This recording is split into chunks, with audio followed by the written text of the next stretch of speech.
Alright, let's talk about periodic boundaries, which is pretty similar to the first exercise where we're looking at the same model, problem 1.1, and we're just changing what happens at the boundaries, and so we're going to have some adjustments to the first and last rows of the matrix that we construct, but everything in the middle will pretty much stay the same. So now again, here we're discretizing, and we have grid points x0 through xn minus 1. So for j between 1 and n minus 2, we're going to have equations. We, again, have, and then what is this going to look like? Minus vj minus 1 plus 2vj minus vj plus 1 over, this is h squared, and then we add sigma vj, and this will be equal to f of xj. And then, so how are we going to deal with this periodic boundary condition? Well, basically the way you deal with it is you just, when you get to the boundaries, anytime you would want to go lower than x0, you just wrap around, and anytime you'd want to go above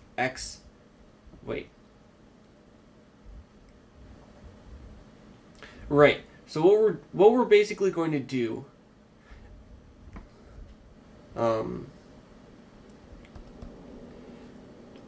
so to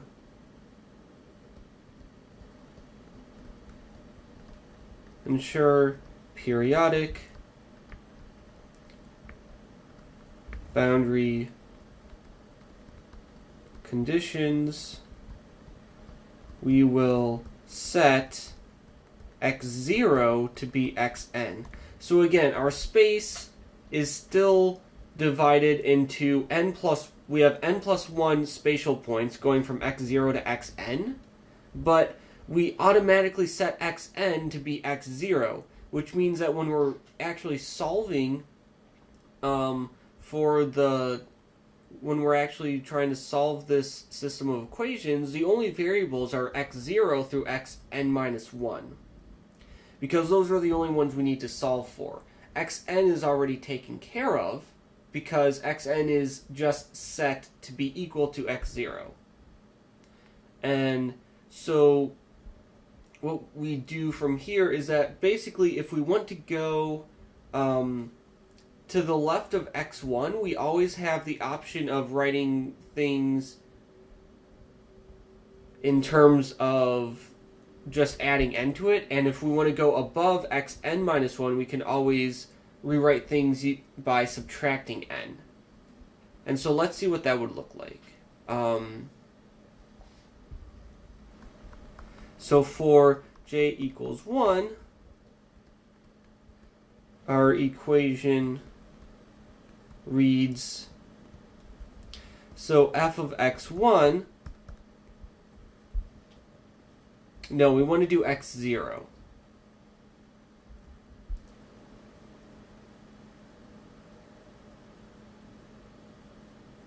So this equation, vj minus 1 plus 2vj minus vj plus 1, that will apply fine for j between 1 and n minus 2, because in those cases you're always using v0 through vn minus 1.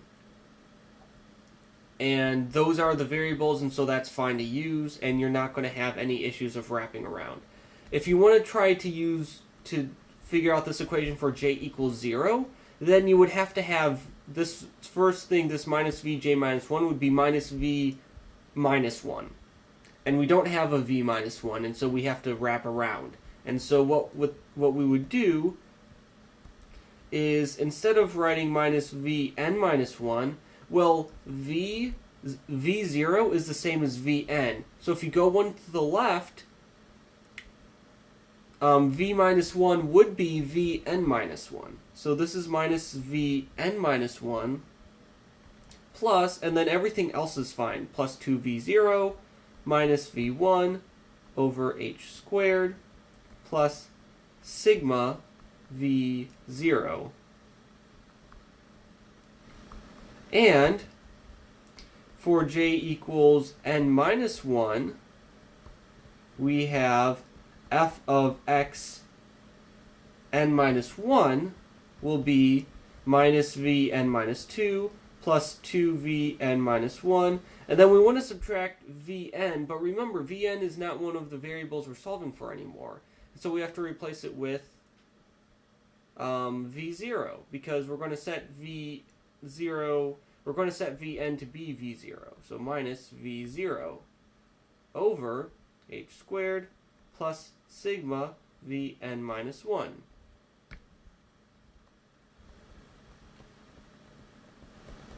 Our system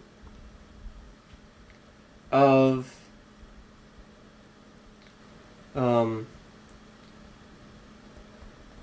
equations can be written as follows. Okay, so again, oh man, when I was writing this out, I forgot this 1 over h squared. This is very easy to forget. Don't forget it. I tend to always forget that for some reason.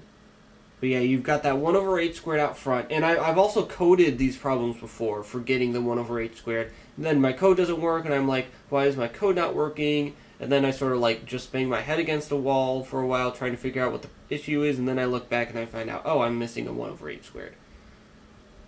So don't forget your... don't forget these little details like this, because it will make your code not work and you won't have any idea why it doesn't work. Anyways, okay, so rows 2 through n minus 2, yeah, so each row is going to correspond to like, okay, so the unknowns are v0 through vn minus 1.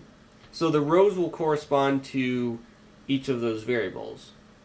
So our second row is going to look like, let's see here, so we'll again have negative 1, 2 plus sigma h squared, and then minus 1. Then we'll put diagonals. We have minus 1, 2 plus sigma h squared, minus 1. Close this.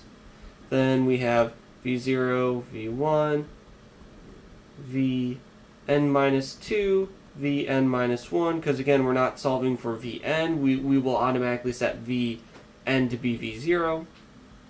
And then this is equal to f of x0, f of x1, f of xn minus 2, and f of xn minus 1.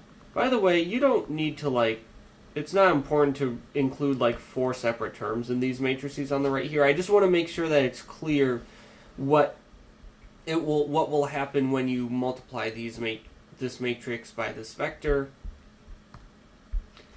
Anyways, so this first equation, we have for f of x0, we just look to the equation that we have above, and again we have the 2 plus sigma h squared here and the minus 1, but we also have minus v n minus 1, and so that's going to be up in this corner over here. And then likewise for the bottom row, we have minus 1, 2 plus sigma h squared, and then we also have a minus v0 here over h squared, of course, but that will correspond to a minus 1 all the way over here. So we have this tridiagonal band going down the diagonal, and then we've got a minus 1 in the upper right corner and a minus 1 in the lower left corner. And this sort of makes sense, because if you sort of continue the pattern of the tridiagonal matrices, then, and you imagine that you just sort of wrap the terms around, this is exactly what would happen. This minus 1 in the second row, if you're going from the second row to the first row, you have this minus 1 on the left here, and that gets bumped over off of the first column, and so it wraps around to the last column.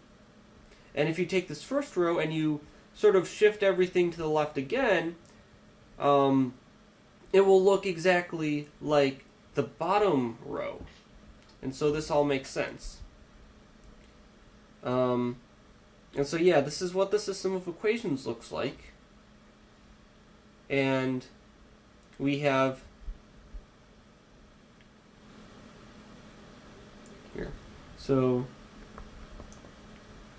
we thus have a system of n equations and n unknowns. So also, just to be clear here, we don't really need to check anything about things about how our approximation behaves at x0 versus at xn, because we've sort of taken care of that automatically by defining x0 to be, or by defining vn to be exactly v0. So anything that you could say about v0, you could, like anything that anything that you could say about v0, you can rewrite in terms of vn, and it will still be true. Like v0 equals vn, and then if you wanted to have some like formula, let's say you wanted to check that in this approximation the derivative at v0 is the same as the derivative at vn. Well, what you could do is you would write what this derivative thing would look like at x0, but then you could just completely rewrite that in terms of things at xn, and you would end up with the same formula because of the way that things wrap around. So basically, this is all we have to do, because the fact that these grid points wrap around guarantee that everything behaves the same way at x0 and at xn. And so that means that we're done with this exercise.